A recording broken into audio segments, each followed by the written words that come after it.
Bonjour à tous, salut, c'est bel et bien dimanche, vous ne vous trompez pas, c'est Canal Presse avec quelques minutes d'avance. Vous allez commencer à vous y habituer, raison du championnat qui sera diffusé tous les dimanches à partir de 15h30. Eh bien, Canal Presse 11h30 à la maison, voici le sommaire.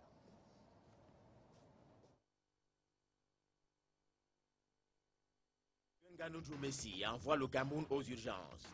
Le pays de Paul Biya est ainsi admis suite à un plan du ministre du Plan, spécialement chargé de l'économie, de la planification et de l'aménagement du territoire. Le locataire d'un pan de l'immeuble Rose à Yaoundé vient de prescrire vitesse et traitement préférentiel à l'économie camerounaise. Mais attention, à condition que Paul Biya valide son plan. Le plan du Messi veut s'adosser sur le budget de l'État pour que le Cameroun décolle économiquement parlant. Auparavant, il a dû y avoir un diagnostic alarmiste, rejoignant ainsi le président Paul Biya, qui décriait le 31 décembre 2013 tous les meilleurs mots de son gouvernement. Avec ses plans d'urgence et c'est bon pour le moral, on croit y voir une réponse au discours présidentiel du 31 décembre 2013. Jetons tout de même un regard et nos projecteurs sur ces concepts à répétition du renouveau, en se demandant quelles sont les chances de succès de ce nouveau concept. Finalement, jusqu'où peuvent aller le ministre Nganou Messi et son plan d'urgence? Voyez-vous ces arbres géants? C'est au milieu de la forêt. C'est ici qu'habitent mes parents. Ils m'ont dit que le Cameroun, c'est mon Afrique en miniature. On y trouve un peu de tout ce qu'il y a partout. Faune, flore, climat et hommes diversifiés. Bref, c'est un carrefour de tout ce qu'il y a de bon et de beau sur la terre. Les touristes internationaux l'ont su et arrivent par milliers chaque année à la découverte des sites touristiques au point où le Cameroun est devenu une destination touristique. La radio et la télé l'ont dit et le ministre d'État Bello Bouba Megari l'a confirmé, lui, ministre du Tourisme et des Loisirs, chiffres à l'appui. Mais ce n'est pas lui qui a oublié de rendre public les chiffres en termes d'infrastructures routières, sauf à considérer que la Chambre de comptes a été calculatrice dans le rapport qu'elle a rendu public sur la gestion financière du parc de Ouaza. Pas besoin d'insister, car l'Afrique de l'Est et celle du Nord ont érigé le tourisme en industrie. Là-bas, hôtels, voies d'accès et sécurité se conjuguent au présent comme au futur pour une bonne gouvernance locale de l'industrie touristique. Si donc l'on doit effectuer un voyage touristique au Cameroun, l'urgence consiste à évaluer le tourisme et les touristes pour savoir ce que vaut le Cameroun d'aujourd'hui en la matière. Ce programme est votre rendez-vous hebdomadaire. Il est servi tous les 7 jours en direct et simultanément sur Canal 2 International, sur la radio Suite FM et à l'adresse internet www.canal2international.net. Canal Presse, voici une émission qui donne un sens à l'actualité. Bon appétit à tous.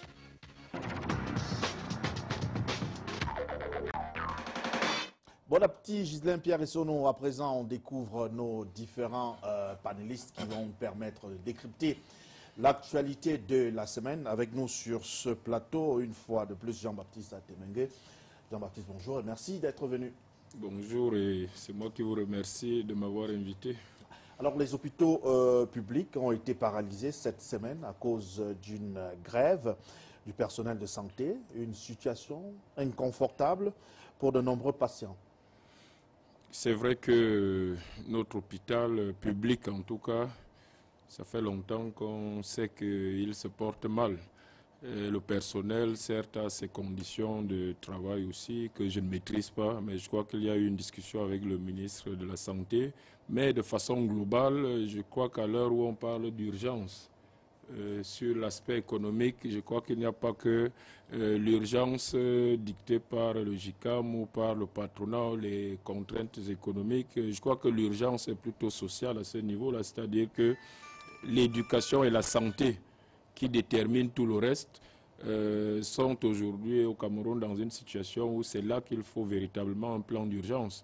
Et il n'y a pas que le côté quantitatif, c'est-à-dire les sous, il y a l'argent, il y a aussi surtout le côté qualitatif. Il y a un grand déficit de mutualisation de ces dépenses vitales au Cameroun.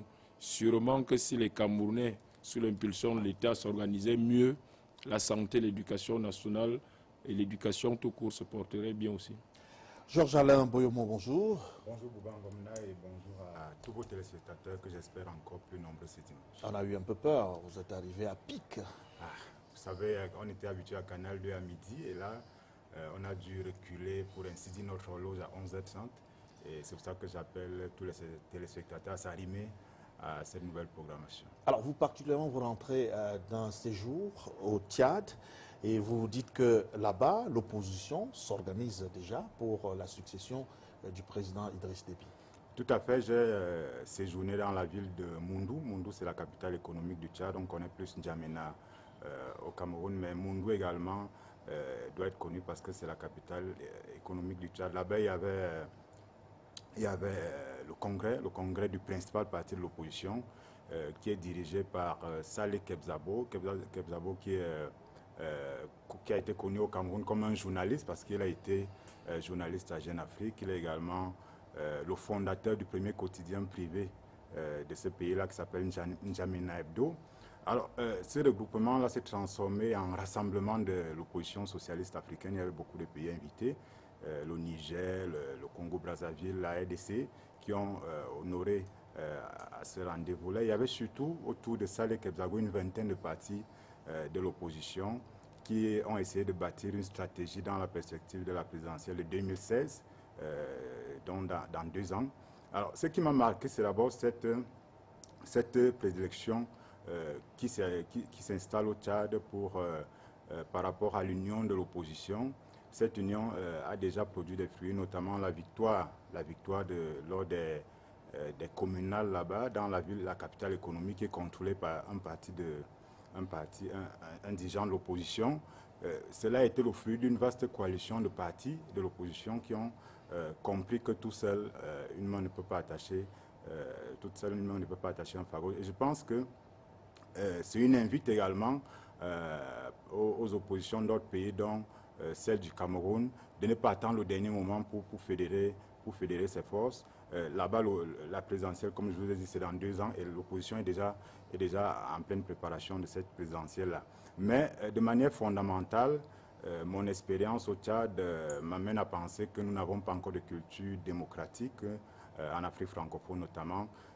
On est plus porté vers une culture féodale, parce que là-bas également, les mots que nous décrions ici sur le plan démocratique, notamment l'absence de lisibilité sur le calendrier électoral, les problèmes autour de la biométrie sont également prégnants là-bas. Mais l'opposition ne doit pas désespérer.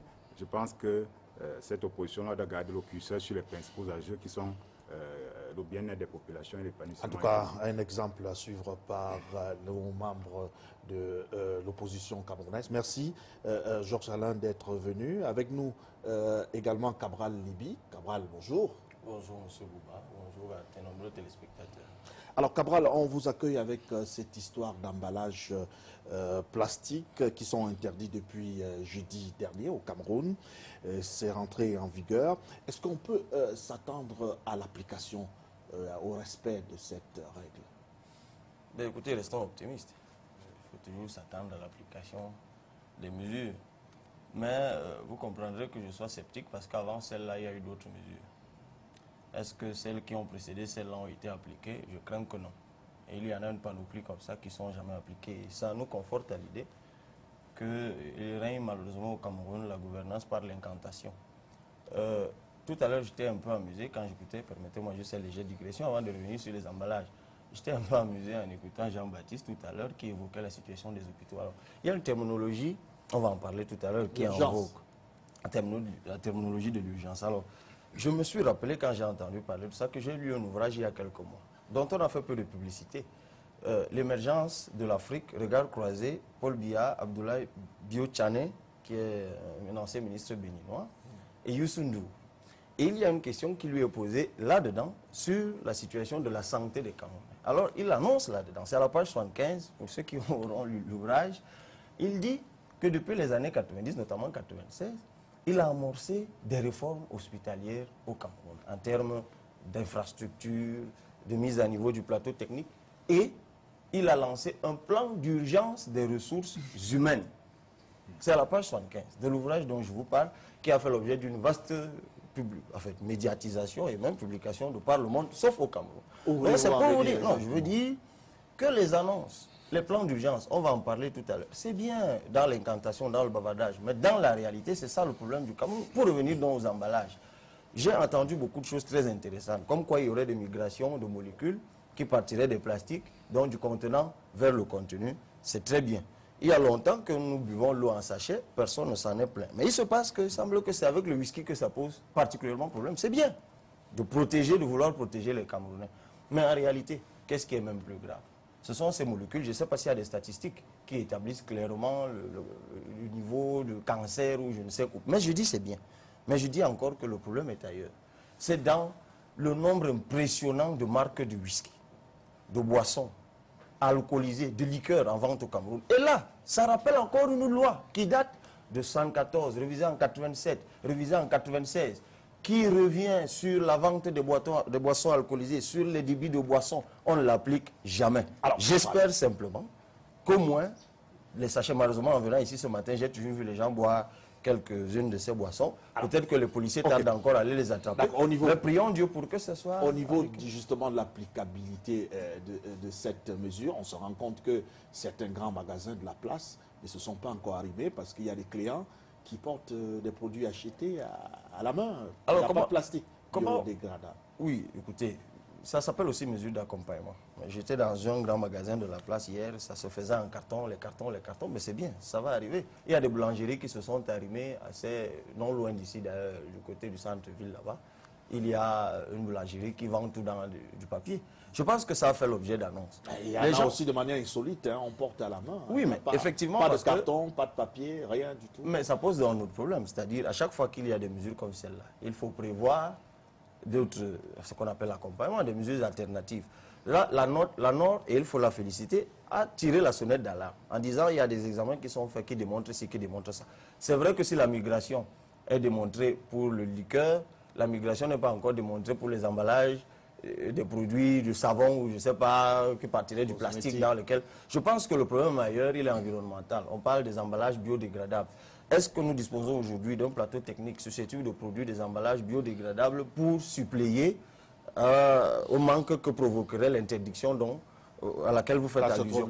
Donc là, c'est tout de même la réponse. Le plateau n'existe pas. Une fois de plus, on est donc dans l'annonce. C'est-à-dire qu'un matin, on se lève, on annonce des choses, mais jamais on ne pense à les accompagner. Quand on dira c'est l'incompétence, on dira on fait mauvaise langue. Okay. Mais bon, dites-moi ce que c'est. Bon, merci peut-être à chacun de se faire une petite idée sur la question.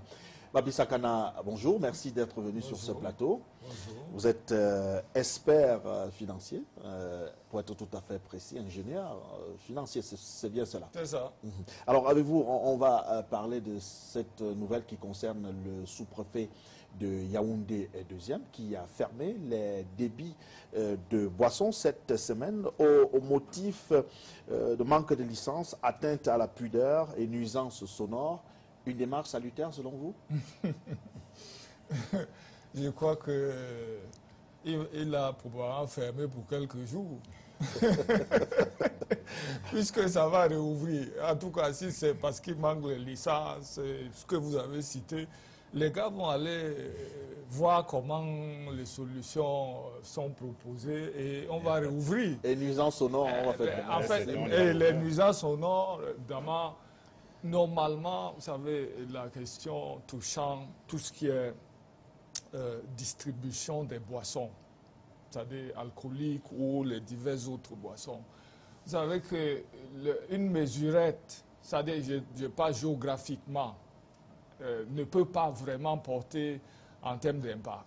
C'est-à-dire, s'il faut un programme pour amener les gens, par exemple, à maîtriser un peu la consommation d'alcool, qui est devenu quand même un problème assez grave dans le pays, parce que vous savez bien que l'alcool a un impact important sur la productivité des citoyens, et ça a un impact naturellement sur l'éducation, c'est-à-dire la capacité des enseignants et tout ça à assumer leurs fonctions. Ça a un impact sur la santé, parce que les dépenses sanitaires peuvent s'accroître de façon prépondérante si les gens ne font que boire. Vous voyez, donc, il y a des types de consommation nocive à la santé globale et à la viabilité même de pays comme l'alcool, qui nécessitent normalement de réflexions beaucoup plus approfondies. Vous voyez, des mesures globales au sens national du terme. Hein.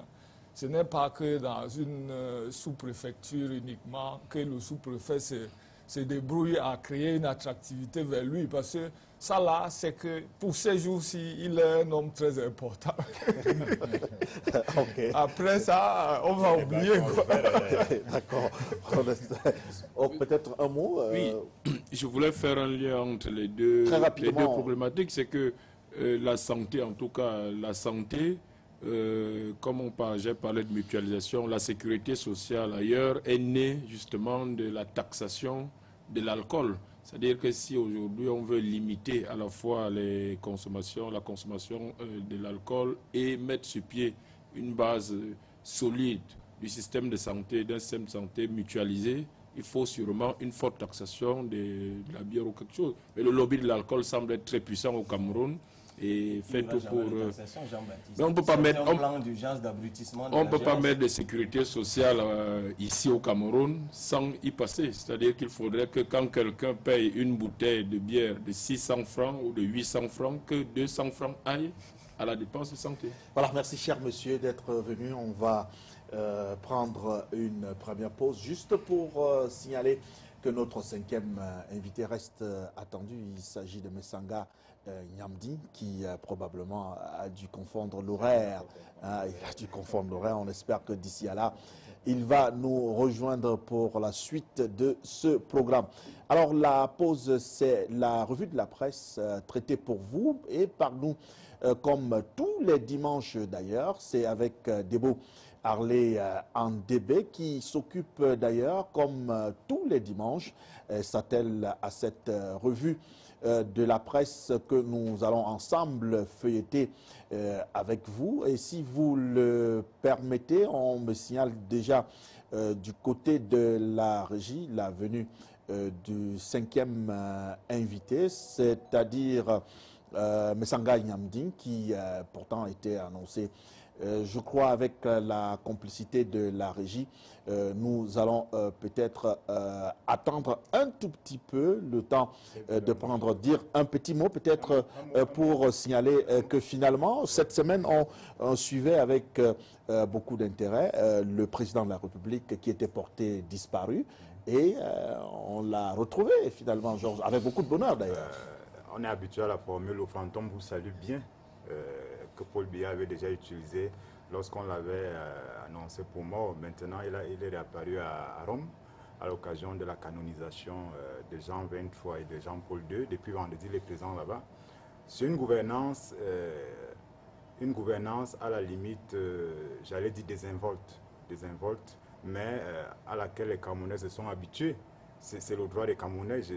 J'ai signé un papier cette semaine en disant à la chute qu'on aura certes des comptes à demander devant le tribunal d'histoire au président et à la bande qui nous gouverne, mais également le peuple aura à rendre compte de ce qu'il a fait de sa souveraineté, parce que ce qui se passe au Cameroun est particulier. Et, on a fini par banaliser, on a fini par s'honorer de cette banalisation, au point où quand la presse dit où est passé Paul Biya, on dit ben, ceux-là ils n'ont rien à faire que de se consacrer à autre chose. J'ai dit bon, si les problèmes de Cameroun au moins s'étaient résolus et que le président était à milieu de son pays, ça passerait, mais cette semaine il y a quand même eu ce problème d'électricité qui est revenu à la surface, il y a des problèmes d'eau, il y a ce problème de sécurité aux frontières avec des otages qui ne sont pas toujours retrouvés. Je pense que tout cela interpelle le président. Il peut ne pas être présent physiquement, mais il faut que dans l'action gouvernementale, qu'on sent un dynamisme, qu'on sent la main du président, qu'on sent justement que son impérium vaut dans la marche de l'État. Alors, Jean-Baptiste ne semble pas forcément avoir la même idée que vous sur, on va dire entre guillemets, la disparition et la réapparition du président de la République. Le président de la République ne peut pas disparaître, il travaille. Je pense que il est initialement allé pour un rendez-vous important, celui de ce matin aussi important, et c'est plutôt économique qu'il n'ait pas fait 2 allers-retours, mais quel que soit le lieu où les raisons économiques, un président il travaille. Je pense que l'État camerounais ne s'est pas arrêté, et il y a d'autres difficultés structurelles, mais ce n'est pas parce qu'il est à Yaoundé, en Vomeka, ou à Garoua, ou à Genève que personnellement il ne travaille pas, il ne s'implique pas. Ok. On va maintenant, je crois, cette fois, la pause sera la bonne pour prendre la revue de la presse nationale et internationale, traitée pour vous et par nous par Debo Harley Andébé.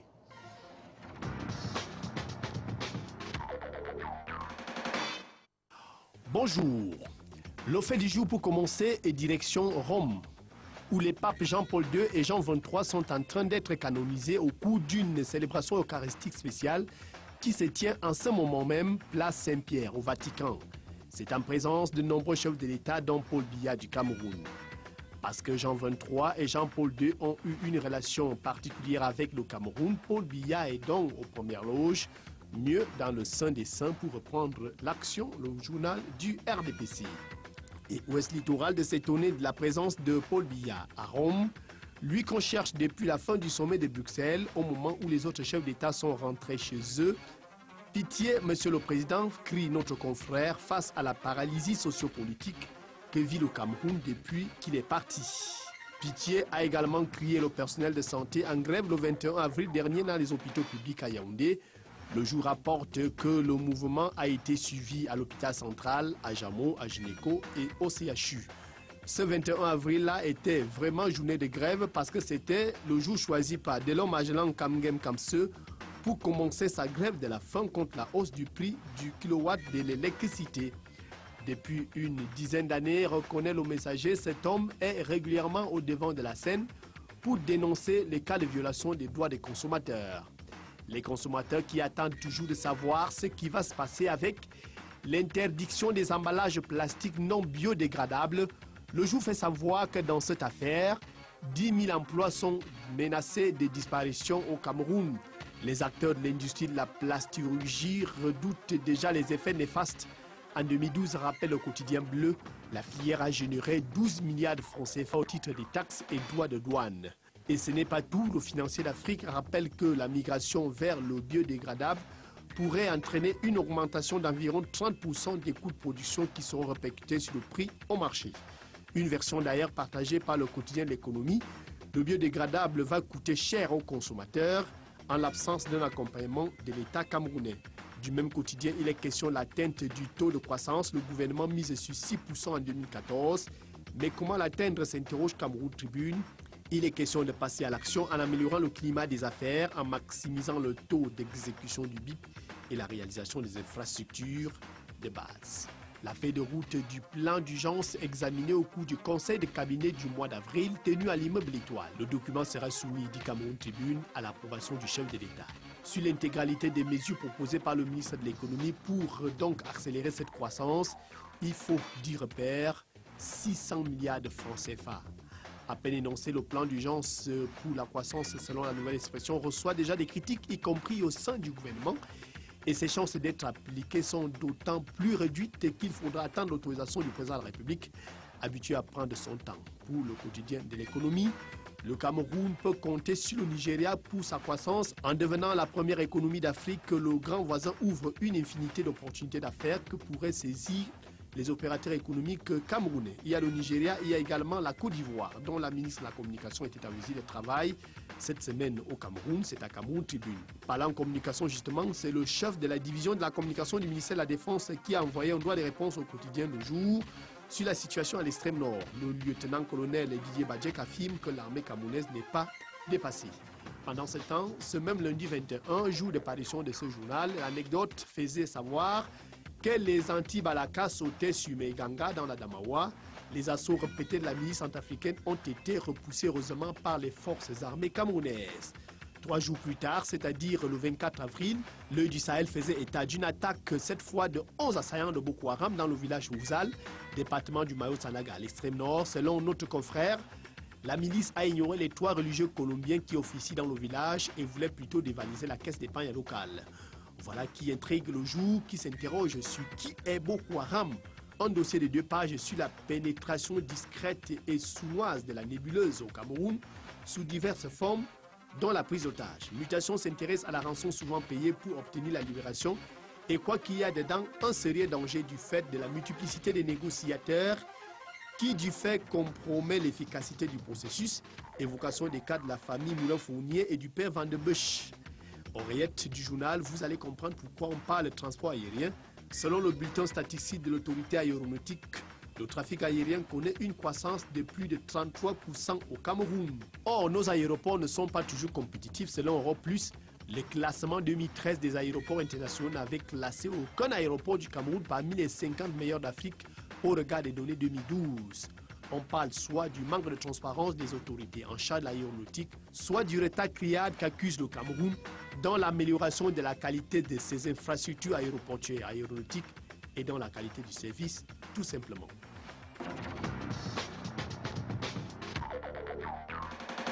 Merci Debo Harley Ndébé. On ouvre à présent avec la première thématique du jour consacrée au plan d'urgence pour la relance de l'économie. Quelle chance de succès? Un conseil de cabinet consacré au plan d'urgence s'est tenu cette semaine. Est-ce qu'on peut dire que ce conclave arrive à point nommé, Georges Alain? Nullement, parce que ce plan d'urgence, vous vous rappelez bien, a été annoncé dans le discours du 31 décembre par le président de la République. On s'attendait tout au moins à une accélération dans la mise en œuvre de ce plan d'urgence. D'ailleurs, on aurait pu penser à raison que ce plan d'urgence devait être élaboré avant qu'on ne l'annonçât.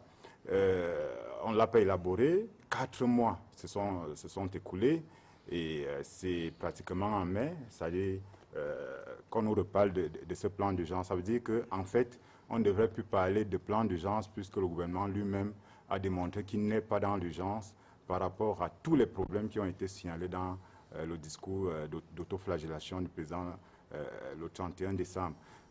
On peut admettre que pour élaborer un tel plan d'urgence, il faut consulter le secteur privé, il faut consulter d'autres ministères, d'autres administrations, mais ça n'exonère pas le ministère de l'économie qui était chargé de son élaboration de boucler cette boussole-là en un mois ou plus. Là, nous sommes au 5e mois.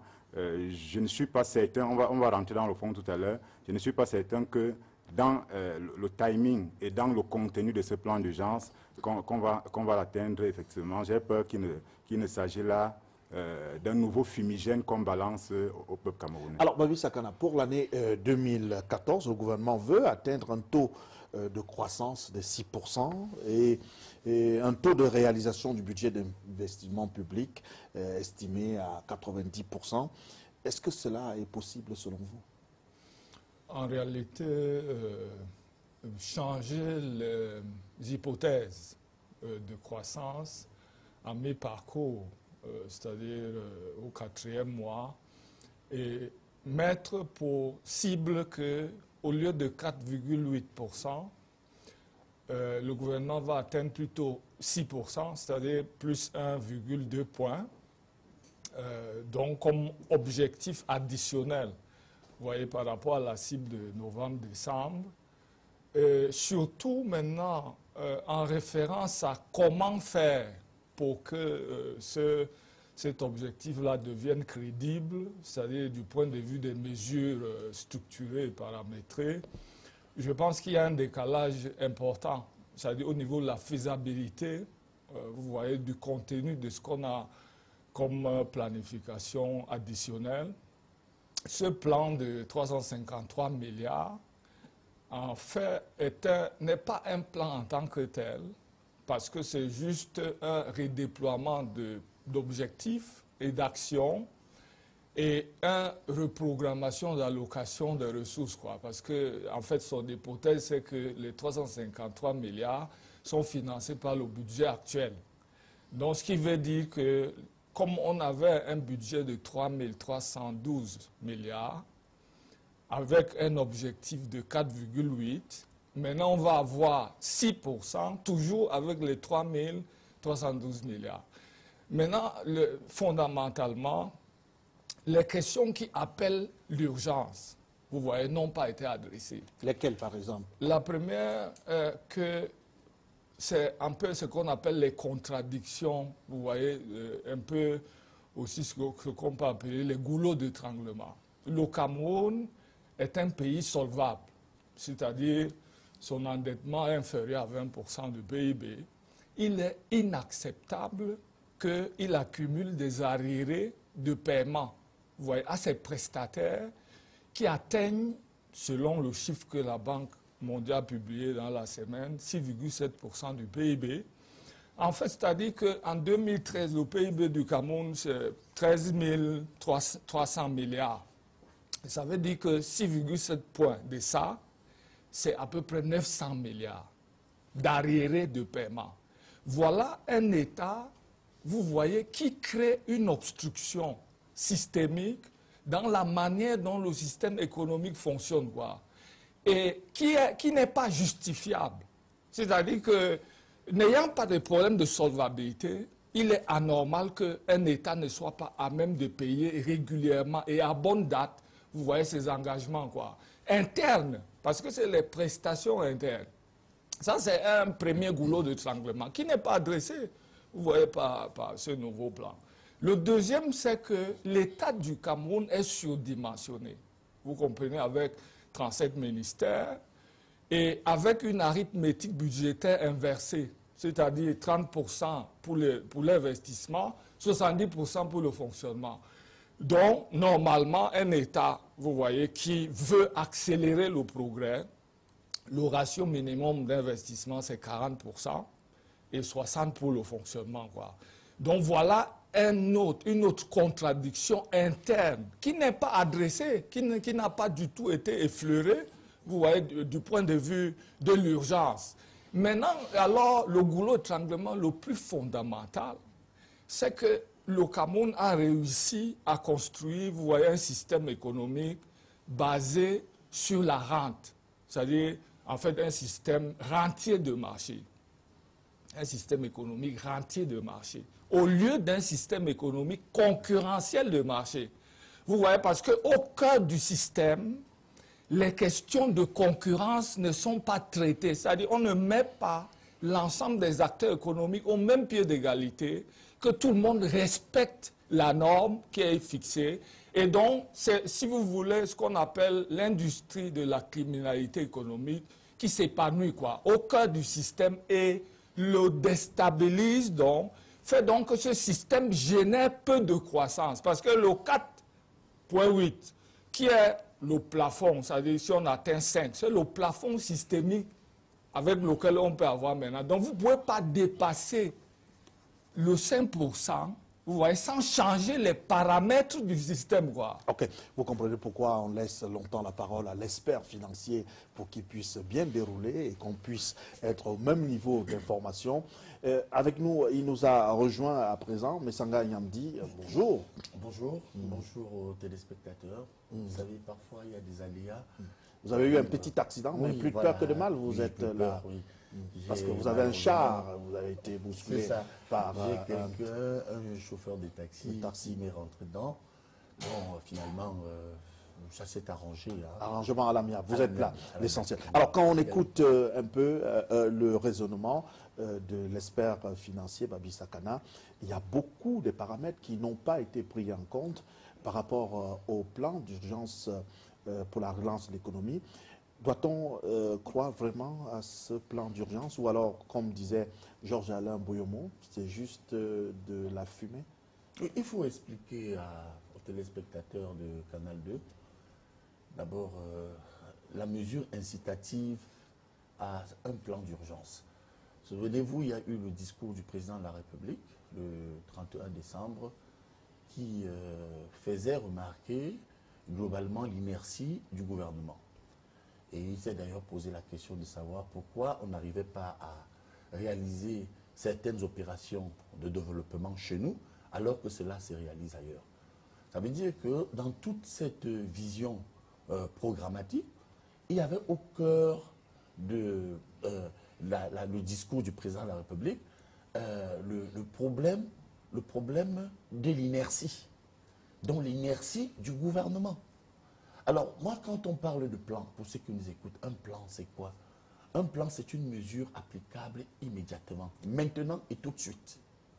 Il faut donc attirer l'attention que pour réaliser une telle performance, il faut d'abord beaucoup de volonté politique. Je rejoins Babi Sakana sur une espèce de dimension parce qu'on nous évoque parfois la croissance. Si on atteint la croissance à 6%, à quoi peut servir cette croissance? Moi, je suis un spécialiste de droit international économique. Quand vous voyez ce qui se passe en Asie, la croissance a produit le développement parce que tourné vers l'agriculture, les Asiatiques, la plupart des pays d'Asie ont opéré ce qu'on appelle une transformation des matières premières. Et il y a eu donc un sursaut en matière d'industrialisation.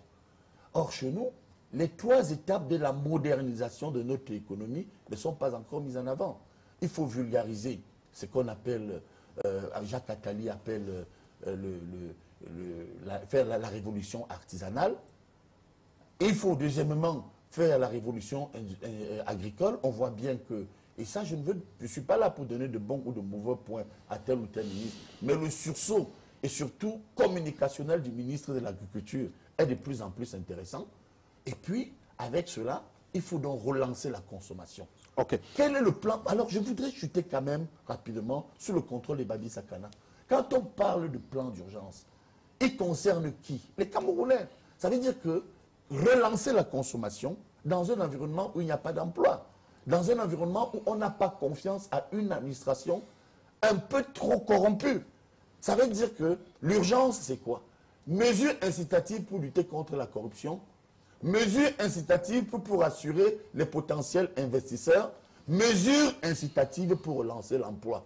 Parce que ça, il ne faut pas sortir de HEC ou être un Babi Sakana pour comprendre que pour relancer et rebooster une économie, il faut mettre en place des mesures incitatives susceptibles de relancer la consommation. Alors, Cabral... Et le problème aujourd'hui qui est central, c'est que ce plan, en réalité, est ce que j'appelle un projet de plan parce qu'en fait, je crois qu'il doit être validé par le président de la République. Et pour qu'il y ait même une telle mesure, je crois qu'il faut une concertation interministérielle. Or, quand vous voyez un peu, vous écoutez un peu le ministre des Finances, vous écoutez le ministre de l'Agriculture et bien d'autres, on n'a pas l'impression qu'au départ, ils ont été impliqués. Alors, Cabral Libye, on parle d'environ près de 350 milliards financés par le budget de l'État pour ce plan d'urgence. Est-ce qu'on peut s'attendre à l'utilisation à bon escient de cet argent?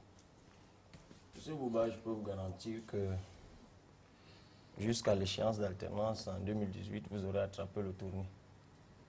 Tellement on vous aura servi de gadgets. On est dans la fumisterie politique, tout simplement. Je vais vous expliquer. Un nouveau plan. D'abord, vous me dites que le président, et je confirme, parce qu'un ami qui est à la place, ça s'appelle comment encore? Saint-Pierre. Saint-Pierre. Moi, envoyé un mail effectivement ce matin me disant qu'il voit le président à quelques distances de lui. Je crois que pendant qu'il y est, il va redécouvrir le verset biblique qui dit qu'on ne met pas du vin nouveau dans de vieilles outres. Peut-être que ce plan d'urgence est le dernier puzzle qu'il faut pour le remaniement gouvernemental. Parce qu'en même temps, vous ne pouvez pas dire ce qu'il a dit le 31. Bon, revenir sur une embellie pour tromper les jeunes le 10 février. Et aujourd'hui, vous nous servez un plan d'urgence. Ce n'est pas avec la même équipe. Mais passons rapidement. Revenons au plan en lui-même. Est-ce que vous savez, M. Boubacar, en octobre 2013, le MINUPAT a publié un plan. Le plan d'adaptation et de modernisation de l'économie camerounaise face à la mondialisation. C'était un plan. Il a été publié il y a moins d'un an, octobre 2013. Ce n'est pas les plans qui manquent. Avant ça, on vous a fait un rabattage international sur le budget programme. Avant ça, il y a eu d'autres petits gadgets. Aujourd'hui, on vient nous faire un plan. J'ai lu les extraits, j'ai lu le communiqué final du conseil de cabinet, où le MINUPAT ne dit rien de nouveau que ce qu'il y a déjà dans le plan d'adaptation et de modernisation de l'économie camerounaise. Et puis sans vous couper, Cabral, et il y a aussi même tout le contenu se trouve dans le projet du GICAM, sur les 100 propositions du GICAM. Voilà. On retrouve l'essentiel des 4 points. Mais avant ça, professeur, le 6 octobre à Douala, on est en pleine campagne présidentielle. Il a fait un discours là-bas sur l'économie. Il annonce tout ça.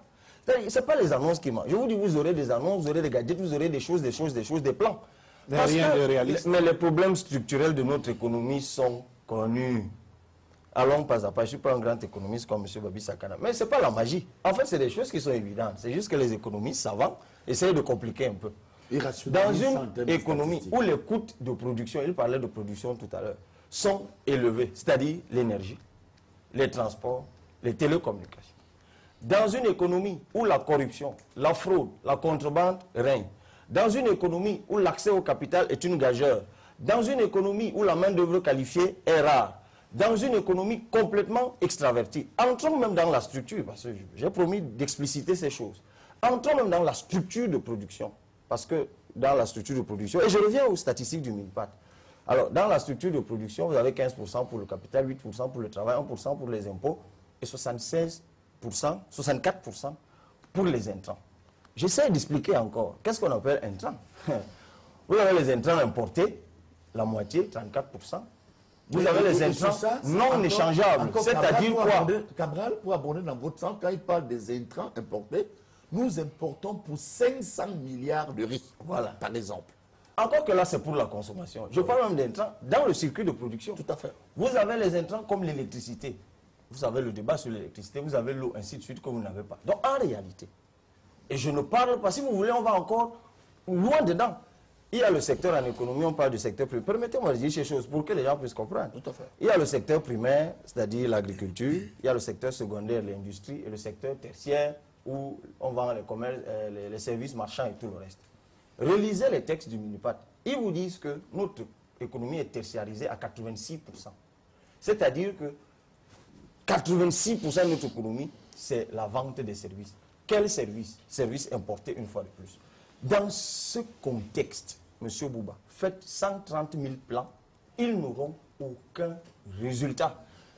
Il y a des réformes structurelles qu'il faut faire. Il faut relancer la production. On parlait de la dépense tout à l'heure, mais dites-moi un peu. Dans un pays où la mobilisation des recettes fiscales est un problème, dans un pays où la qualité de la dépense est un problème, vous l'avez évoqué tout à l'heure, le budget, mais ce n'est pas la peine de faire un plan. Si le budget d'investissement, vous ne pouvez pas le consommer à 30%, vous faites des plans, vous superposez des plans, ça s'appelle la gouvernance par l'expédient, mais ça ne nous mènera nulle part. Alors, Jean-Baptiste Satemengue, parlant justement de la production, dans ce plan en 2014, le gouvernement promet par exemple d'augmenter la production locale des produits tels que le riz, le maïs, le soja, le ciment, le poisson. Est-ce qu'à l'état actuel des choses, c'est une projection réaliste d'après vous? Non, bon, ce volet du plan d'urgence, je crois qu'il faut y mettre un bémol.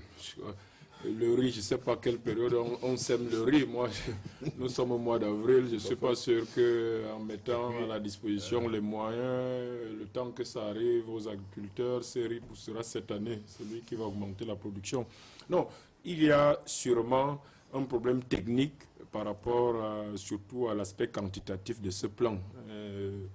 Mais le plus important, c'est l'aspect qualitatif.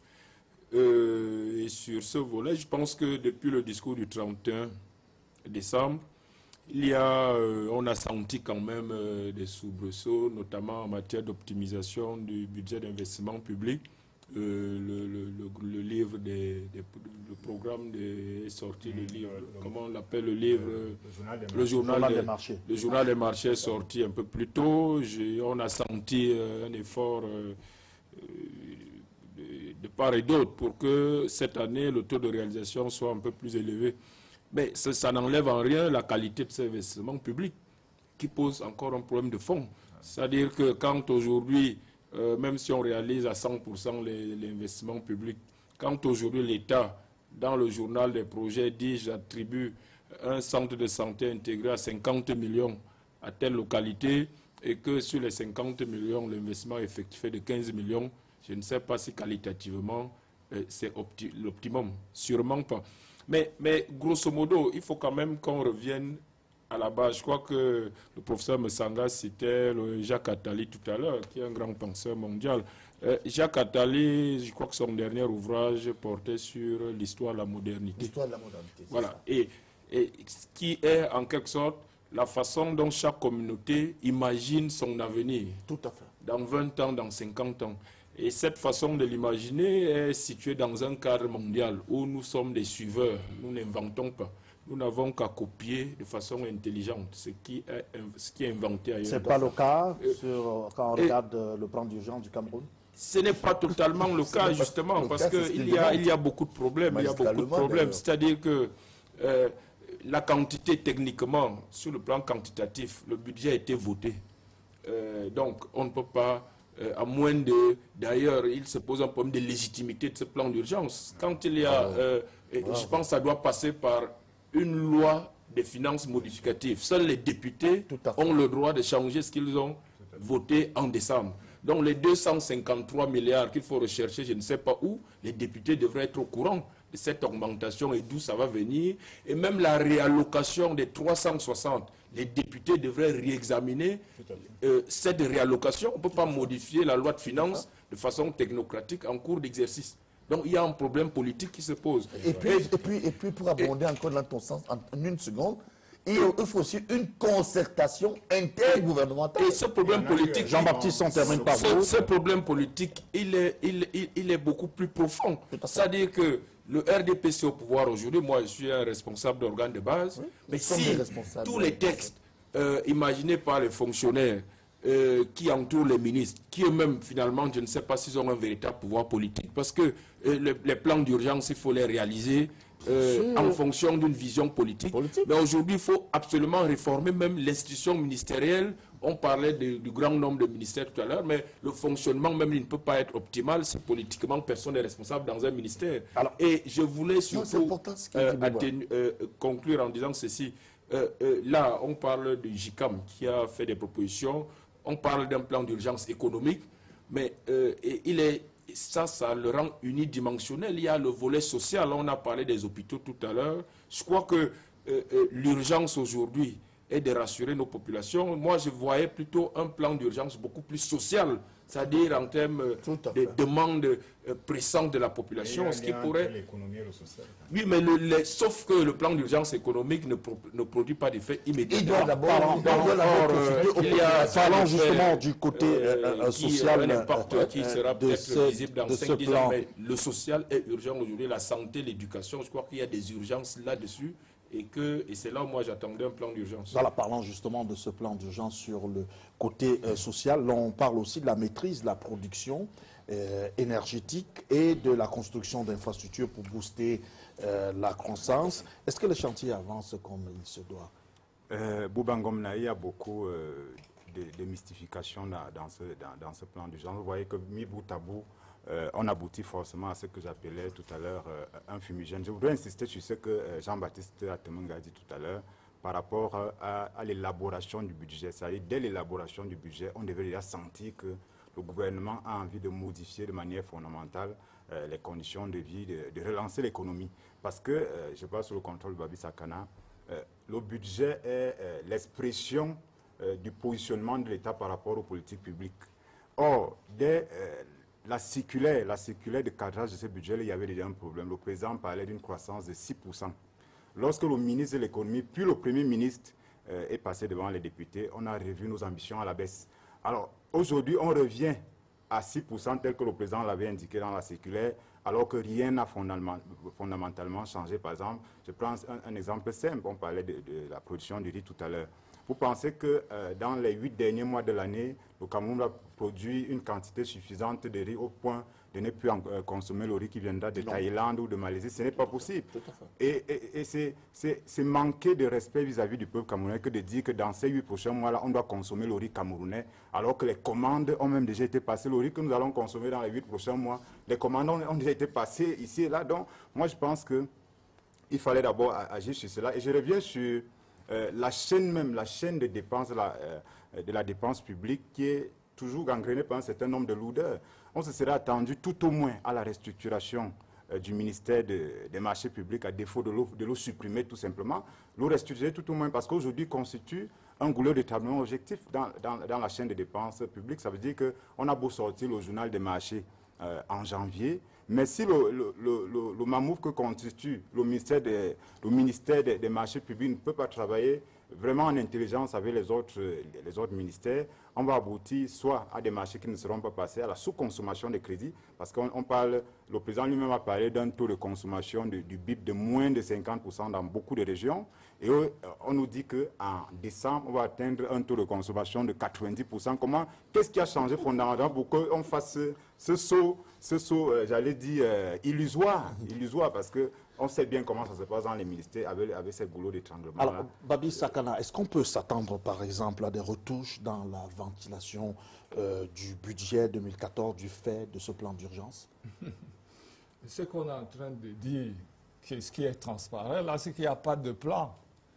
C'est-à-dire, à proprement parler, enlever certaines priorités sur certains domaines, les remplacer par d'autres, enlever l'argent qui était prévu pour certaines choses pour remplacer pour d'autres, en supposant que ça va être validé par le président, ensuite peut-être par ordonnance, ou bien ensuite soumis à l'Assemblée.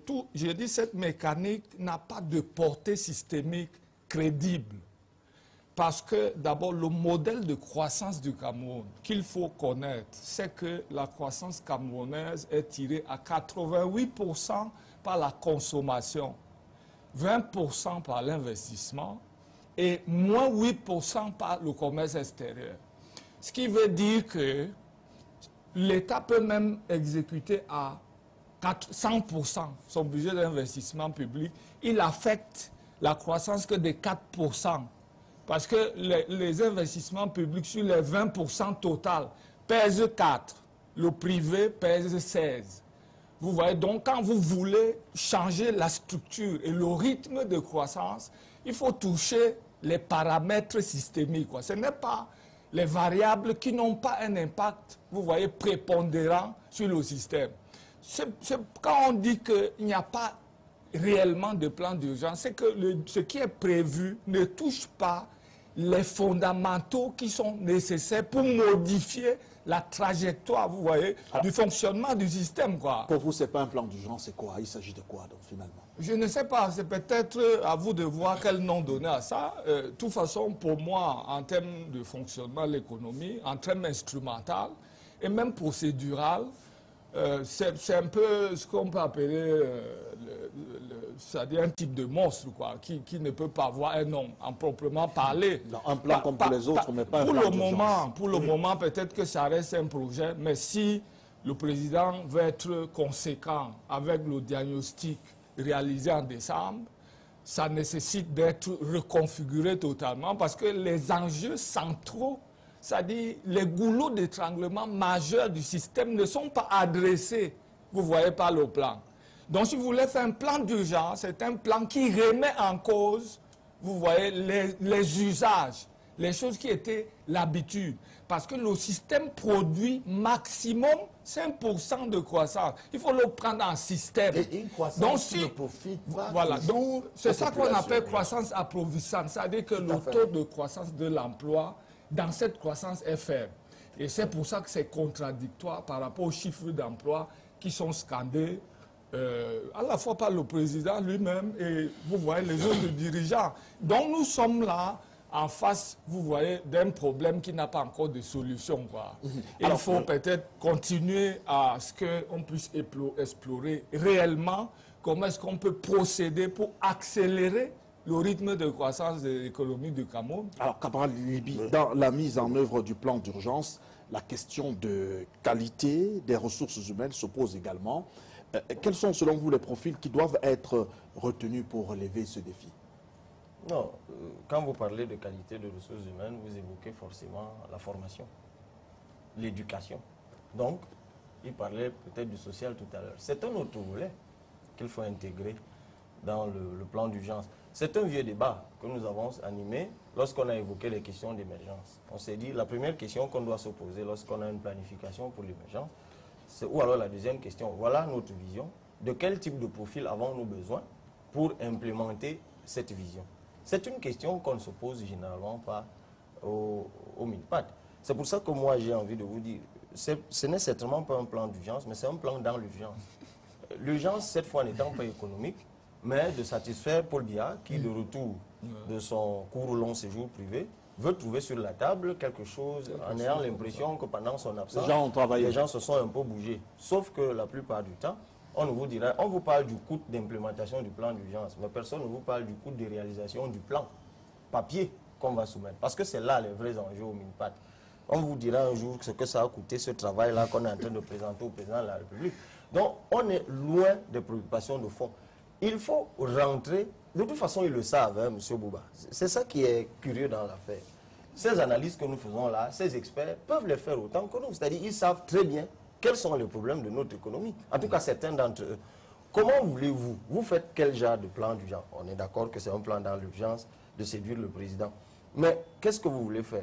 Il y a en 2011 l'enquête sur l'emploi et le secteur informel. qui nous apprend que le taux d'informalité de notre économie, on est en 2011-2012, est de 90,5%. 90,5%. Chiffre du MINAT. 2 ans plus tard, vous me parlez d'un plan d'urgence. Pour faire quoi? Aujourd'hui, il est clair, c'est vrai que M. Nganou Djoumessi l'a rappelé, qu'il faut aller au-delà. Il faut aujourd'hui le PPP, ce qu'on appelle partenariat public-privé. Là, dans son plan d'urgence, quelle est la place réelle? Au-delà de l'incantation, quelle est la place réelle? On parle du climat des affaires, il revient là-dessus. Le JICAM en parle, tout le monde en parle. Qu'est-ce qui est concrètement fait? Ce que je veux dire, c'est que comme nous ne sommes pas le premier pays où on fait des plans d'urgence, ailleurs il y en a eu. Les plans d'urgence, c'est des plans concrets. C'est-à-dire que voici concrètement ce qu'on veut faire. Si c'est un investissement, voici l'investissement. S'il y a de l'argent à injecter, voilà où on l'injecte. S'il y a des réformes structurelles à faire, les voici. C'est ça qu'on appelle un plan d'urgence. Ok, alors on sort par là avec vous, Messanga Nyamding.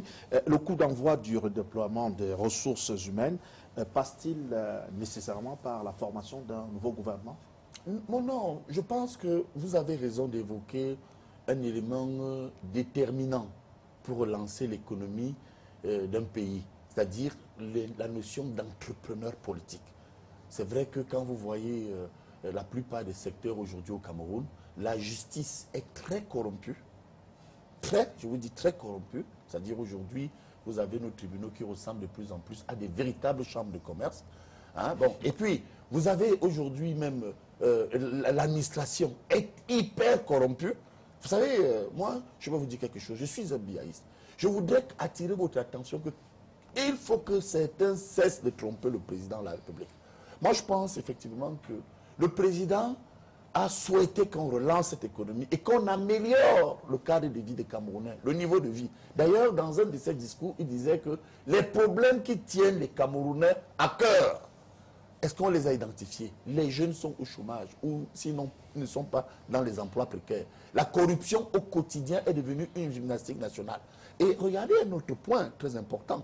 Les problèmes d'électricité sont devenus comme la mort. Nul ne sait ni le jour ni l'heure. Vous ne savez pas quand il y aura la lumière, quand elle vient et quand elle va repartir. Et moi, je suis un homme politique. Je rejoins ici à Temenge. L'urgence est plutôt politique. Le président et d'ailleurs le gouvernement nous a annoncé, c'est un gouvernement que je soutiens. Il faut le dire tout de suite aussi. On le voit. On le voit. Non, que je soutiens. On le voit. Mais vous voyez que, regardez en France. Mais attendez, regardez en France. Manuel Valls et ses amis ont fait un sursaut avec leurs amis politiques. On a annoncé une banque des petites et moyennes entreprises. Où est-ce qu'elle est passée? On a annoncé une banque agricole. Où est-ce qu'elle est passée? Aujourd'hui, ces annonces participaient on ne peut pas relancer la consommation. Okay. Et l'urgence ici, je voudrais vraiment chuter sur la question maintenant. C'est important de comprendre que l'argent est rare.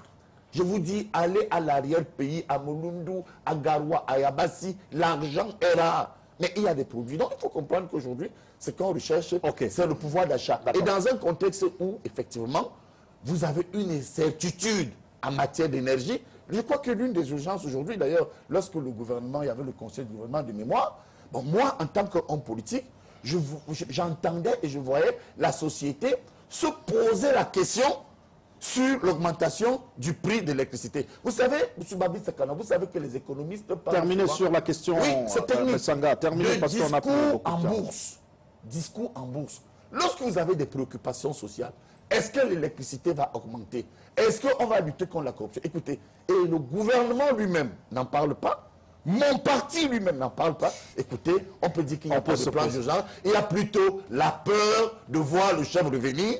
Et là, on se rend finalement compte que le chef a bien fait.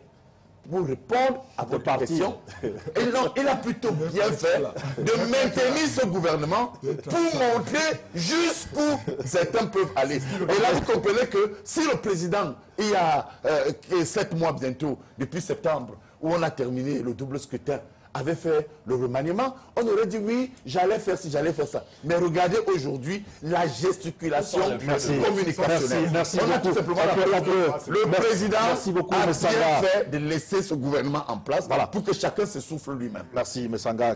Quelqu'un va vous poser la question de savoir où sont passées les feuilles de route. On va prendre maintenant le reportage de la semaine qui va nous conduire du côté des Bolova, dans le sud de Cameroun. Son aérodrome s'est donc transformé en une véritable forêt dense où agriculteurs, chasseurs et piégeurs trouvent leur compte de ce côté-là. Je vous propose une visite guidée de cet aérodrome classé parmi les 21 aéroports du Cameroun par le chef de l'État. On se souvient, c'était lors de la célébration du cinquantenaire. Paul Biya l'avait déclaré du côté de Boya. Reportage de la semaine qui porte la signature d'Arnaud Ngefak, Ambroise Foguet, Constant Kamga. Comme à vol d'hirondelle, des dizaines d'hectares de friches et de forêts à petits arbres sur la ligne de mire. À l'atterrissage, l'aérodrome d'autrefois des Bolova se dévoile. Nous sommes à Metikwale, à 6 km des Bolova justement. Sur la piste, les prouesses d'un pilote plutôt de moto. L'alternative trouvée des avions disparus dans les airs de la contrée il y a plus de 3 décennies. Et ceux qui s'en souviennent scannent avec difficulté leurs pensées en arrière. Les derniers atterrissages, ça devait se faire en 78. Et le grand commerçant Criticos qui entretenait la piste d'atterrissage.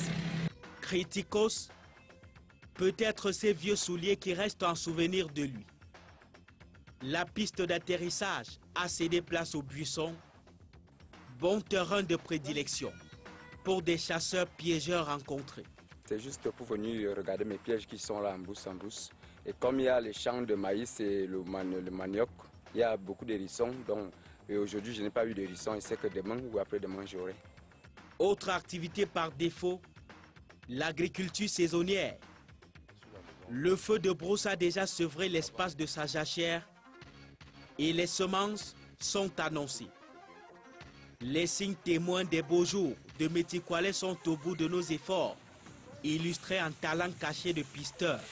Bel tour de contrôle, n'est-ce pas? Disons plutôt la dépouille du bâtiment administratif de l'ancien aérodrome des Bolova, l'ombre de lui-même.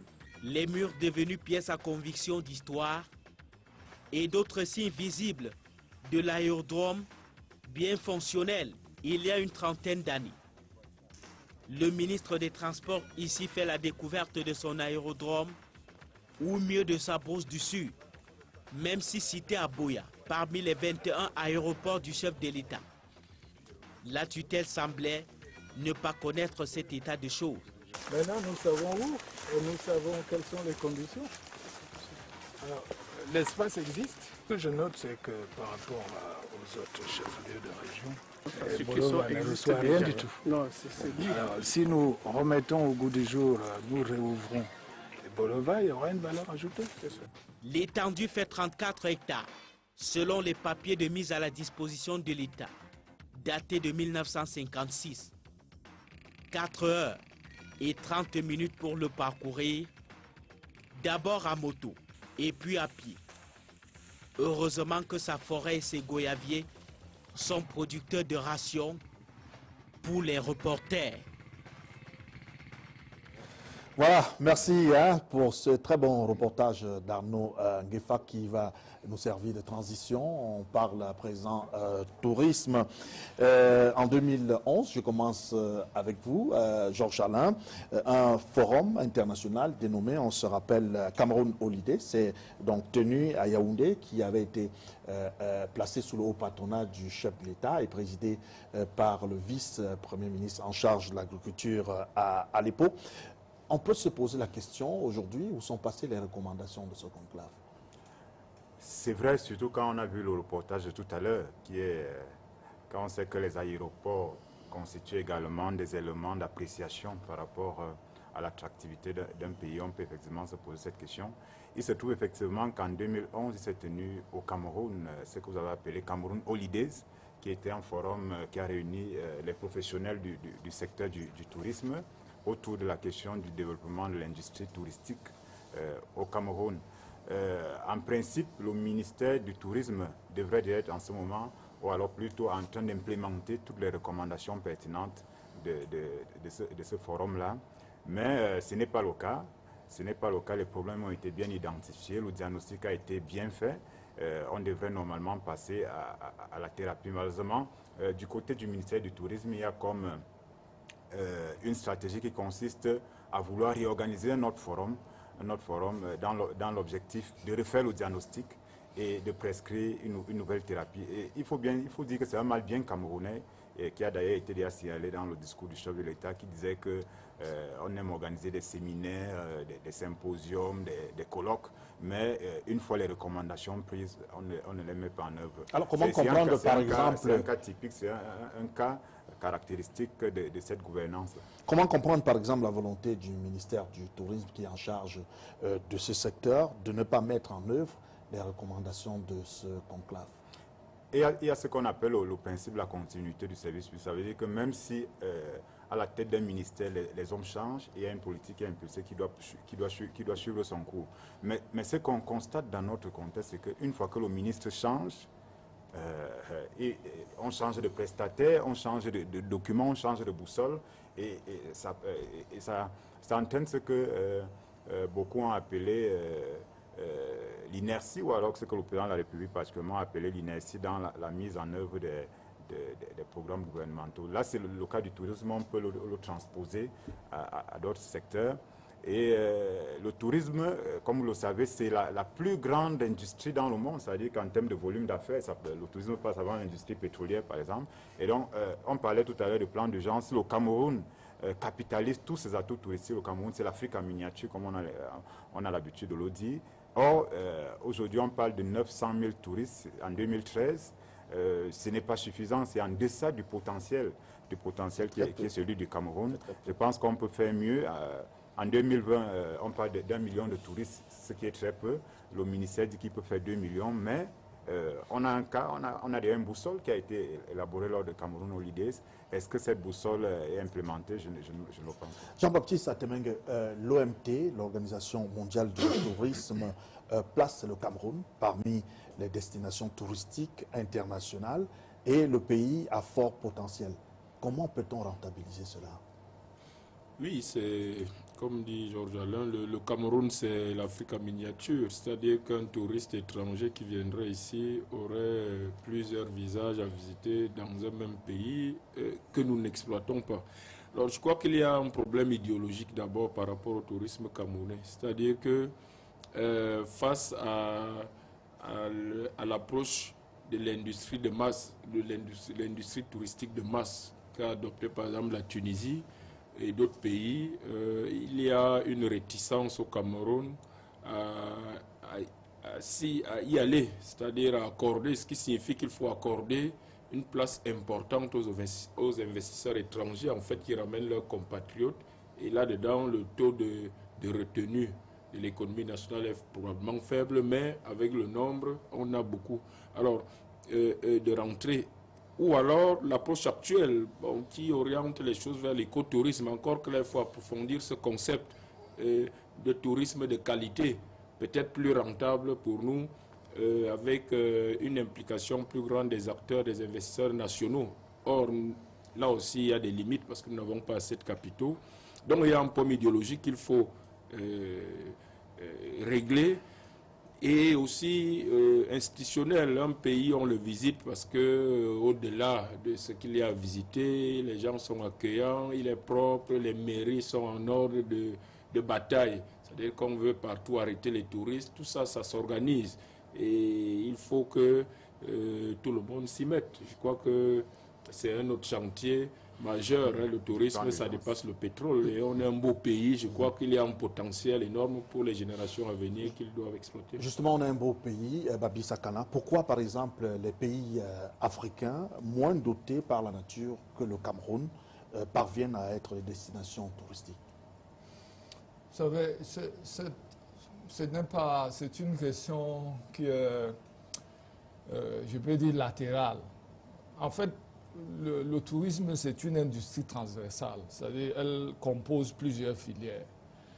Et ce qu'il faut retenir globalement, c'est que la question n'est même pas le ministère du Tourisme. C'était une question de modèle économique.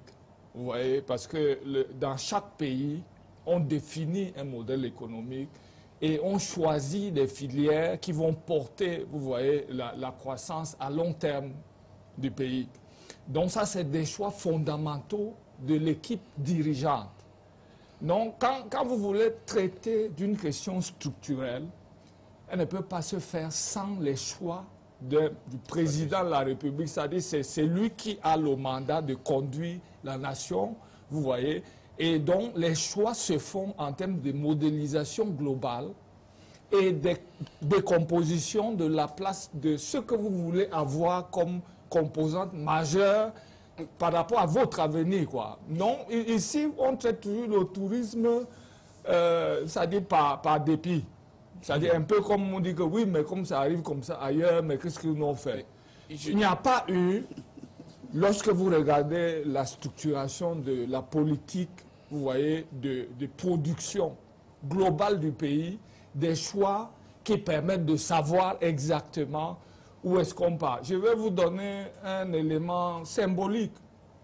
Le Cameroun est le seul pays, moi j'ai marché dans plusieurs pays, où on a une taxe d'aéroport de 10 000. C'est-à-dire que les gens s'alignent pour payer 10 000 francs parce qu'ils sortent du pays, quoi. C'est-à-dire que, mais vraiment, vous imaginez que, donc, en sortant même, on se rappelle bien que, mais comment on était même ici? Comment est-ce que vous pouvez... Vous voyez, il y a des mesures comme ça où vous vous demandez, quelle est la rentabilité de ce type de fiscalité? 10 secondes, Jean-Baptiste. Oui, je voulais préciser en termes de choix de modèle économique, il faut dire que le Cameroun, au départ, n'a pas été souverain par rapport à ce choix. Il y a une vingtaine d'années, c'est le ministère des Transports français qui fixait le prix du billet d'avion partout en Afrique francophone. Et donc, vu que le Cameroun et d'autres pays avaient d'autres ressources, il y a une volonté de la France d'orienter le tourisme vers certains pays comme le Sénégal, qui n'avaient pas d'autres ressources naturelles, où le billet d'avion coûtait moins cher, où des acteurs français sont allés investir. Ça ne peut pas être une excuse. Aujourd'hui, on est plus souverain. Je suis d'accord qu'aujourd'hui, ça n'a pas d'excuse. Mais il y a 20 ans, nous n'étions pas souverains en la matière. Alors, totalement souverains. Mais Sanga Yamdi, tout à l'heure, Babi Sakana parlait de la taxe aéroportière.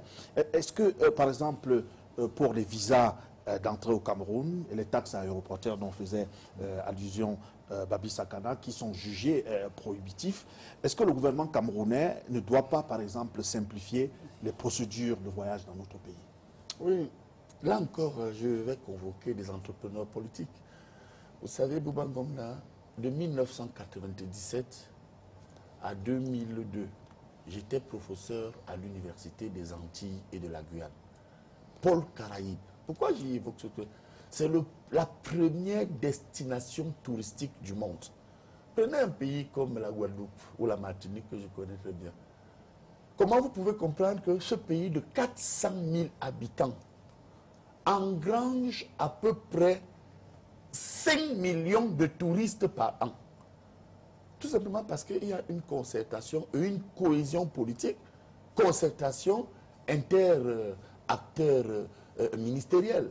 Le tourisme, il y a certes un ministre du tourisme. D'ailleurs, il faut dire que Baba Amadou a mis les fondements d'un ministère que beaucoup ne croyaient pas être sérieux. Parce que vous savez, quand on vous nomme ministre, à l'époque, quand on vous dit ministre du tourisme, vous pensez que vous êtes un touriste. Voilà, on cherche seulement le ministère des Forces armées, le ministère de l'Éducation, on cherche le budget. Or, le ministère du tourisme, c'est le pôle central qui peut encadrer d'autres ministères. Le ministère du tourisme doit faire appel au ministère de la Défense pour des problèmes de sécurité, à la DGSN pour des problèmes de sécurité. Il n'y a pas de bon tourisme lorsque les gens ne sont pas en sécurité. Alors, quand vous voyez un pays comme le nôtre, est-ce qu'il n'est pas, par exemple, important de diversifier notre offre touristique et l'adapter, par exemple, aux exigences de la demande internationale? Oui, mais la diversification vient d'abord par la concertation interstructurelle. Et là, au moins, Babi a encore parlé de plusieurs filières. Vous savez que le ministère du Tourisme induit le ministère par exemple, de l'Éducation nationale. Les gens doivent être éduqués. Induit le ministère des Affaires sociales. Induit le ministère des Forces armées. Induit le ministère des petites et moyennes entreprises. Et le ministère des Forêts. Le ministère de l'Environnement. Est-ce qu'on a pris conscience de cela? Écoutez, lorsque vous n'avez par exemple pas de route, vous arrivez dans un pays où un touriste peut tomber en panne. entre Yabassi, par exemple, et Douala. Allez voir, par exemple, la route de mon village à Yabassi. Moi, je parle toujours de Yabassi. C'est un exemple réel. Regardez le nombre de fleuves que nous avons au Cameroun. Le Cameroun est l'un des rares pays au monde où 95% des départements portent les noms de fleuves. Est-ce qu'on a aménagé ces fleuves et cet environnement? Cabral Libye, sur la question... Permettez-moi de chuter, Bouba. Est-ce que vous, Bouba Ngomna, aujourd'hui, vous pouvez aller acheter votre petit beignet de maïs à 22 h à Bepanda, ou alors ici à Tchinga ou à la briqueterie, marcher à pied, par exemple du carrefour Wanda jusqu'au carrefour Tchinga, vous serez agressé plusieurs fois. On va vous fouiller les poches plusieurs fois. Donc vous comprenez que tout cela, c'est un environnement qui tend à dire qu'il faut faire appel aux acteurs politiques. Ok. Très rapidement. Aux nouveaux entrepreneurs politiques. Très rapidement, Cabral Libye, l'une des recommandations du conclave Cameroun-Holiday était par exemple à lever des obstacles fiscaux et fonciers dans la mesure où l'industrie du tourisme est particulièrement consommatrice du territoire. Est-ce que, d'après vous, vous pensez que cela peut susciter, par exemple, un investissement? Écoutez, M. Bouba, bon, malheureusement, on n'a pas de temps pour en parler. Peut-être en une minute. Non, vous m'arrêterez quand pourtant de bons sujets de Bouba. Moi, je voudrais on n'a dire, pas le temps, vraiment. On vient tout à l'heure, lorsqu'on parlait du plan d'urgence, on a établi que l'économie camerounaise est en grande partie repose sur le tertiaire. Et le tourisme, c'est effectivement le tertiaire. Voilà une économie qui est irriguée principalement par le tertiaire, mais on néglige le tourisme. Est-ce que vous savez que dans les années 70, Aïdjoui avait pensé comment sont nés le Hilton, Transcam, Angaoundéré, Misao, Amaroua, Benoué, Agarwa? C'était dans un plan de développement touristique, Montfébé et autres. C'était dans un plan de développement touristique. C'est là qu'on a aménagé le parc de Ouaza, le parc de Lobeke et autres. Dès que les autres sont arrivés, ils ont bafoué tout cela. Un pays comme le nôtre, vous savez, non, écoutez, il faut qu'on se dise, vous parlez du Maroc, c'est 10 millions de touristes. Au Cameroun, non, jamais je vais aller très rapidement. Un pays comme le Cameroun, vous avez le tourisme balnéaire avec 400 km de côte. Vous avez le tourisme, de safari avec Ouaza, vous avez l'écotourisme, vous avez synergie, tout ce que vous voulez. On a parlé en début d'émission du rapport de la Chambre des comptes de 2010. Vous savez comment Ouaza est géré. En réalité, juste je finis par une anecdote. Oui. Vous chutez par là, justement. J'ai cliqué ce matin sur le tourisme de la santé. Dans le site du ministère du Tourisme, j'ai vu quelque part typologie, j'ai mis santé. Tourisme de la santé, ça m'a conduit à la grotte d'Ongor-du-Touba. D'abord, je me suis demandé si c'était un hôpital. Et puis par la suite, je clique sur l'onglet comment y aller, information non disponible. Ce que je veux dire, c'est qu'à l'interne, que sont devenus les chauffeurs traditionnels? Elles se déchirent. J'ai vu qu'il y a 2 jours encore, quelque part dans le sud, un ministre en charge des télécommunications qui bafoue toute une chefferie. Et puis, ce que je veux dire, non, pour finir, 30 secondes pour finir. 30 secondes, s'il vous plaît, vous finissez. Il y a des hypothèques de notre législatif qu'est devenue la loi de 98. Que fait le comité technique national? Que fait le Conseil national du tourisme? Pourquoi un pays comme le Cameroun n'a à l'international qu'un bureau d'information de tourisme qui est à Paris sans personnel? Alors comment un pays comme le nôtre ne peut pas financer le tourisme? Et c'est par là que je finis. La Banque camerounaise de développement a disparu. Mais aujourd'hui, comment faire pour que ceux qui agissent dans le tourisme puissent avoir des financements? La formation, qu'est-ce qu'elle est devenue? Alors, voilà tout un secteur qu'on abandonne. On vous dit on va faire 1 million de touristes. Certainement pas. Peut-être, mais ça va avec vous, mais avant, juste Georges Alain Boyemont pour terminer sur la question. Georges, moi je vous relance sur cette question. Cameroun-Holiday, à travers son livre blanc d'ailleurs, qui est très intéressant, qui a fait plusieurs recommandations. Est-ce qu'il serait judicieux d'institutionnaliser cela, par exemple? Il faut l'institutionnaliser, mais avant, il faut mettre en œuvre toutes les recommandations qui ont été prises lors du forum de 2011. Et tout ce qui est dit sur ce plateau est contenu dans ce que vous avez nommé tout à l'heure. Le livre blanc du tourisme, tout ce questionnement, toutes ces recommandations sont contenues dans ce livre blanc qui doit être simplement mis en œuvre. C'est le ministère du Tourisme qui est en avant. C'est vrai que le tourisme, c'est une activité multisectorielle qui ne concerne pas seulement le ministère du Tourisme. Et je n'aime pas parler des individus sur les plateaux, mais tout à l'heure on a parlé de Baba Amadou, qui a parrainé, qui était le ministre du Tourisme à l'époque, et qui a signé l'avant-propos dans ce livre-là, un avant-propos qui montre justement la vision qu'il avait de ce ministère. On est un peu déçu que, en fait, son principal cheval de bataille, qui était la création d'un office national du tourisme à côté du ministère du tourisme, n'existe pas toujours, n'a pas été concrétisé. C'était son principal cheval de bataille. J'ai eu plusieurs fois l'occasion de discuter avec lui. Cet office n'est toujours pas mis sur pied, tout comme le Conseil national du tourisme ne se réunit plus depuis belle lurette. Allez, on va prendre peut-être sur ce point. On n'a plus beaucoup de temps là. Une seconde, très rapidement. Quand vous arrivez déjà dans les aéroports, allez voir l'aéroport de Nairobi, Cayenne, Guadeloupe, etc. Vous allez vous rendre compte que dès l'aéroport, il y a un stand Office national du tourisme. Et quand vous allez dans les régions, il y a les comités de tourisme dans les régions, dans les départements, dans les arrondissements. Ça peut créer de l'emploi. Il faut dire que vraiment, pour mener une politique touristique forte, il faut aussi avoir une vision globale. Moi, je reconnais qu'actuellement, notre pays et notre parti doit mettre en fait un plan d'urgence. Mais par contre, il faut féliciter. Regardez ce que fait le DSSN, le délégué à la sûreté. Il sécurise de plus en plus les villes. Regardez ce que fait le MINDEF. Il sécurise de plus en plus. Mais dans un pays où on enlève les otages, où les locaux font croire que c'est Boko Haram. Comment vous pouvez imaginer qu'on vienne dans ce pays? On va le classer rouge et dangereux dans le monde. D'accord, merci. Je ne sais pas, l'image de la semaine est déjà pointée à l'horizon. Juste vraiment en 30 secondes avec Cabral Libi, un Camerounais, notamment Delors Magellan Kamgan, lui qui fait une grève de la faim depuis, et dans un état très critique. Oui, alors moi personnellement, je suis allé le soutenir. J'étais là-bas dès lundi. J'avais d'ailleurs invité beaucoup de Camerounais à le faire. On a tout entendu sur cette affaire, mais je crois que c'est un monsieur qui met sa vie, qui a mis sa vie en péril parce que maintenant il est hospitalisé.